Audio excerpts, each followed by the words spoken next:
Welcome back to my channel.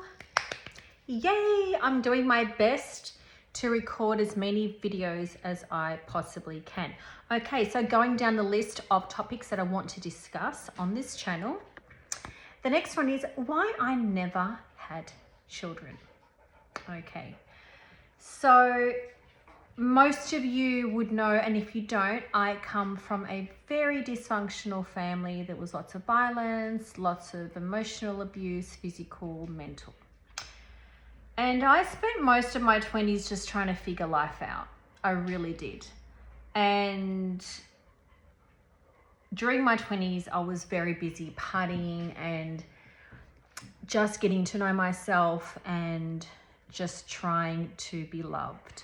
Honestly, that's what I was doing. I was really trying my hardest to be loved and accepted. So I got into a very emotionally abusive relationship for about 4.5 years in my very early 20s.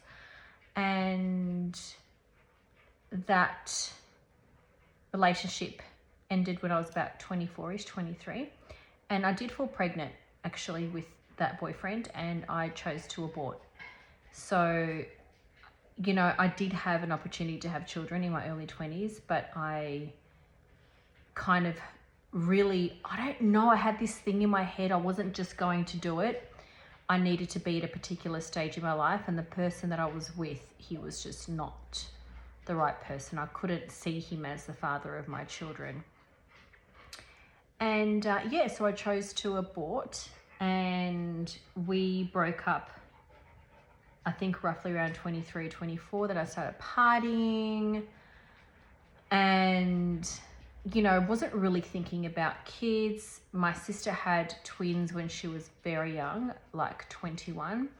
And again, that kind of gave me an insight to children. I was like, oh, this is fucking hard work. And I helped her raise them whenever I could, whenever she was with the family. And it really gave me an insight. And it's not to say that I didn't want children. It's not to say that I didn't want kids, because I was raised to, you know, focus on marriage and family. So get married, have kids. And I wanted that in my early 20s, but just didn't meet the right person. Then I really found someone I really fell in love with when I was around 24-ish after that first relationship. So I didn't really have much time in between. And it just, we were only together for 2 years. I had one sort of visual of the relationship, and he had a totally different one. He wasn't really taking it seriously, and I thought he was. But anyway, we ended up breaking up.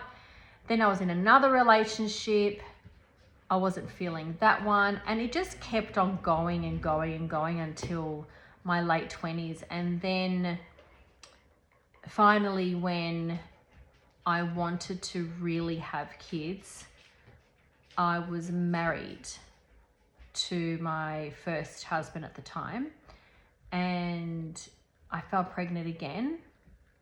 And I fell pregnant on the 3rd day of my period.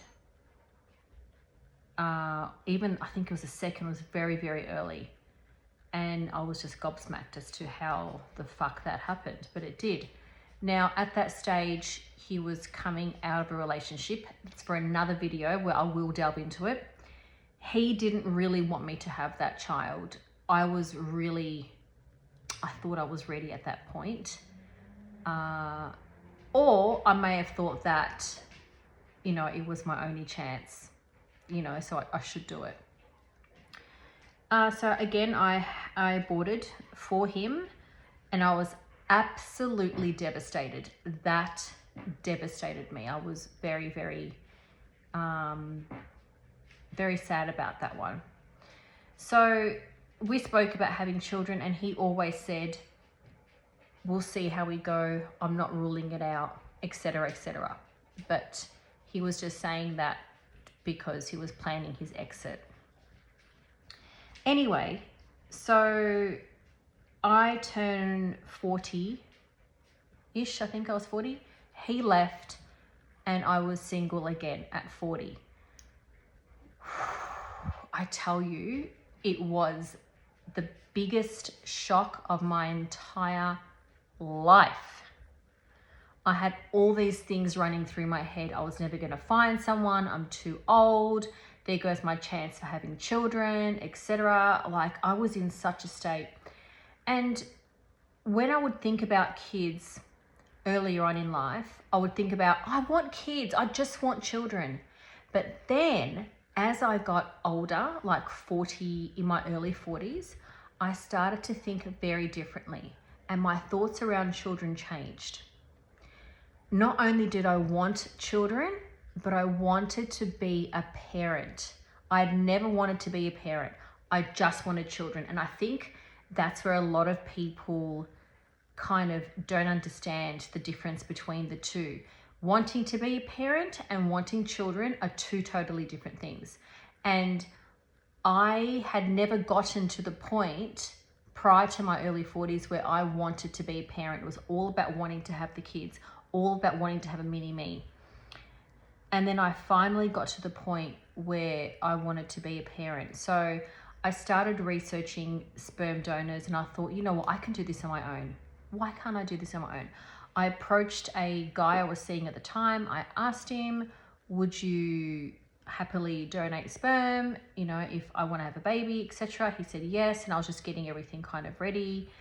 And then I started really thinking about it. I thought, no, I don't think I want you the father of my child.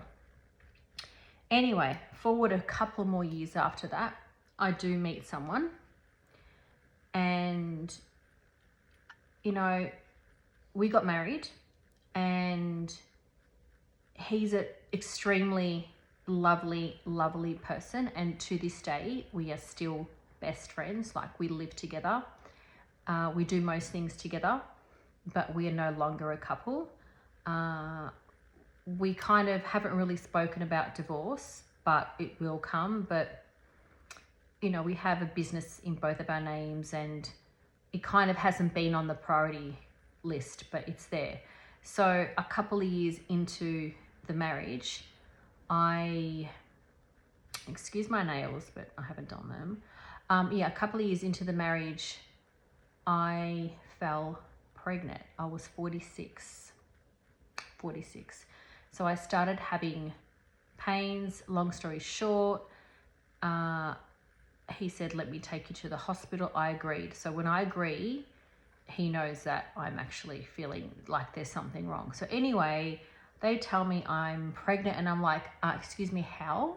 Like, how? Like, what? I'm 46. And the doctor says, yeah, I know. And I'm like, how does this happen? Like, what the hell? And then I started thinking, oh, fuck, am I ready? Do I want this? And I thought, no, you do want this. You are ready. You're going to do it. That's it. You're doing it. But then as I was starting to have these thoughts, the doctor then turns and says, unfortunately, you're also having a miscarriage. I was devastated. I was beyond devastated. I can't tell you the feeling that was, I can't tell you. When you don't make a decision yourself and the decision is made for you by whoever or whatever, it's a completely different feeling. And at that point, I knew that that was my chance. That was my last chance. I was finally at a spot in my life where I thought, I've got the man, you know, I'm ready to be a parent. Not only do I want a child, but I'm ready to be a parent.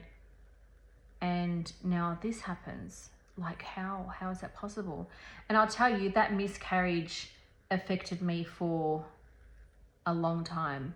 I think for a good year, I was not myself. And I kept all 3 pregnancy tests that I had done. I kept them.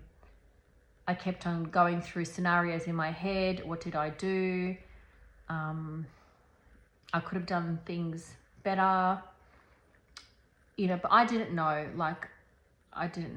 And I feel like now the time has passed. Like, it's gone. I'm 48, going on to 49, and I feel like the time's passed.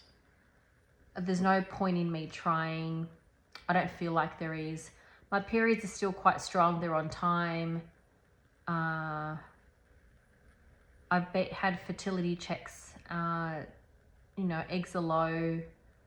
Actually, no, eggs aren't low. Eggs are high. I think something like that. But the specialist said they don't know whether they're good eggs. So there's a difference. You can have a lot of eggs, but they're not good. So, yeah. So, yeah, I didn't have children in my prime because I was petrified of fucking my children up the way my